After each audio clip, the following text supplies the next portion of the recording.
ভাইরে, আমাদের দেশে একটা প্রচলিত প্রবাদ আছে, গু খায় সব মাছে আর দোষ হয় শুধু পাঙ্গাসের। ফুটবল দুনিয়ায় লিওনেল মেসির অবস্থাও ঠিক তেমনই। পেনাল্টিতে গোল তো দুনিয়া সব স্ট্রাইকারই করে, মাগার দোষ হয় শুধু মেসির। চলমান 2026 ফুটবল বিশ্বকাপে পেনাল্টি থেকে করা কিলিয়ান এমবাপ্পের একমাত্র গোলে প্যারাগুয়েকে হারিয়ে কোয়ার্টার ফাইনালে উঠল ফ্রান্স। এটা নিয়ে এখন সামাজিক যোগাযোগ মাধ্যমে বা ফুটবল পাড়ায় কেউ কিছু বলবে না, কোনো সমালোচনা হবে না। কিন্তু এই গোলটা যদি এমবাপ্পের জায়গায় মেসি করত, আর ঠিক একইভাবে পেনাল্টির ওই একটা মাত্র গোল করে আর্জেন্টিনা কোয়ার্টার ফাইনালে যেত, তাহলে এতক্ষণে ফেসবুক ইউটিউবে ট্রলের বন্যা বয়ে যেত। আসলে মেসির ক্ষেত্রে হিসাবটাই আলাদা। মেসি পেনাল্টিতে গোল করলে সেটা যেন হারাম, আর অন্যরা পেনাল্টিতে গোল করলে একদম হালাল। এটা কেমন নিয়ম ভাই? এটা কোন ধরনের ফাইজলামি? সবচেয়ে মজার বিষয় হলো, মেসির পেনাল্টিতে গোল করাকে নিয়ে সবচেয়ে বেশি ট্রল করে ক্রিশ্চিয়ানো রোনালদোর ফ্যানরা। অথচ রোনালদো লা লিগায় নিজের প্রথম গোলটা করেছিলেন পেনাল্টিতে। রিয়াল মাদ্রিদে যোগ দেওয়ার পর প্রথম গোল করেন পেনাল্টিতে। ইউরোপা লিগে তার প্রথম গোল আসে পেনাল্টিতে। নতুন ক্লাব আল নাসরে গিয়েও প্রথম গোলটা করলেন পেনাল্টিতে।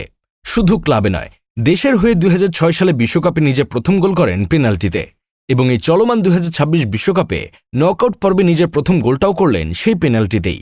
ক্যারিয়ারের এত এত গুরুত্বপূর্ণ জায়গায় নিজের গোলের খাতা রোনালদো খুলেছে পেনাল্টি দিয়ে, অথচ তার ফ্যানরা মেসির পেনাল্টিতে গোল করা নিয়ে ট্রল করে।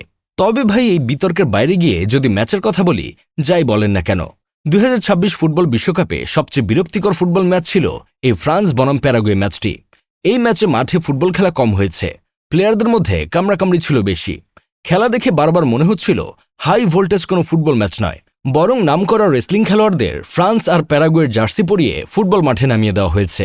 ফুটবল খেলায় কিছুটা শরীরী ফুটবল বা লাগালাগি হবে, এটা খুবই স্বাভাবিক।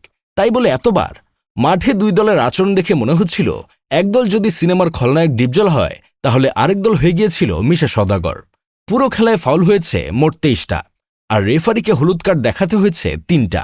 একটা আন্তর্জাতিক মানের ম্যাচে যদি বারবার এভাবে ফাউল হতে থাকে, তবে খেলার স্বাভাবিক গতি পুরোপুরি নষ্ট হয়ে যায়, যা দর্শকদের জন্য চরম বিরক্তিকর। অবশ্য এর পেছনে প্যারাগুয়ের একটা বিশেষ কৌশল ছিল। প্যারাগুয়ে মূলত মাঠে নামে গোল করার জন্য না, ওরা মাঠে নামে যে কোনো মূল্যে গোল থামানোর জন্য। তা না হলে একটা আন্তর্জাতিক দলে একসাথে 9 জনেই কিভাবে ডিফেন্স খেলে? এভাবেই আল্ট্রা ডিফেন্সিভ খেলে তারা এর আগে অস্ট্রেলিয়ার সঙ্গে ড্র করেছে। এমনকি তুরস্কের বিপক্ষে ম্যাচের দ্বিতীয় মিনিটে একটা আকস্মিক গোল পেয়েই পুরো ম্যাচ জুড়ে শুধু ডিফেন্স করেছে। সেই ম্যাচে তুরস্ক 80% বলের দখল নিজেদের কাছে রেখেছিল। প্যারাগুয়ের গোলপোস্ট লক্ষ্য করে প্রায় 30টি শট নিয়েছিল, কিন্তু কোনোভাবেই এই রক্ষণাত্মক দেয়াল ভেদ করে গোলের দেখা পায়নি। শেষ পর্যন্ত আক্রমণাত্মক ফুটবল খেলেও হতাশাজনকভাবে বিদায় নিতে হয়েছে তুরস্ককেই। একই কৌশলে প্যারাগুয়ে প্রায় আটকে দিয়েছিল শক্তিশালী ফ্রান্সকেও। ম্যাচের 70 মিনিট পর্যন্ত ফরাসিদের গোলের মুখ খুলতে দেয়নি তারা। অথচ এই বিশ্বকাপে একের পর এক প্রতিপক্ষকে গুড়িয়ে দিয়ে দাপটের সাথে এগিয়ে চলছিল ফ্রান্স, কিন্তু শেষ পর্যন্ত আর পারল না প্যারাগুয়ে। ম্যাচের শেষ মুহূর্তে রক্ষণের একটা মারাত্মক ভুলে ম্যাচ হাতছাড়া হলো তাদের। বক্সের ভেতর ফাউল করায় রেফারি পেনাল্টির বাঁশি বাজান, আর সেই পেনাল্টি থেকে করা কিলিয়ান এমবাপ্পের একমাত্র গোলে প্যারাগুয়েকে হারিয়ে বিশ্বকাপের কোয়ার্টার ফাইনালে উঠল ফ্রান্স। সেখানে সেমিফাইনালে ওঠার লড়াইয়ে তাদের পরবর্তী প্রতিপক্ষ মরক্কো।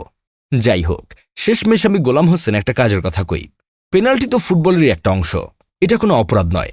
তাই দয়া করে কেউ আর্জেন্টিনাকে পেনাল্টি না বলে সস্তা খোঁচা দেবেন না। পেনাল্টিতে গোল করে এমবাপ্পে, রোনালদো সবাই, তাহলে শুধু শুধু মেসির পেছনে কেন লাগেন?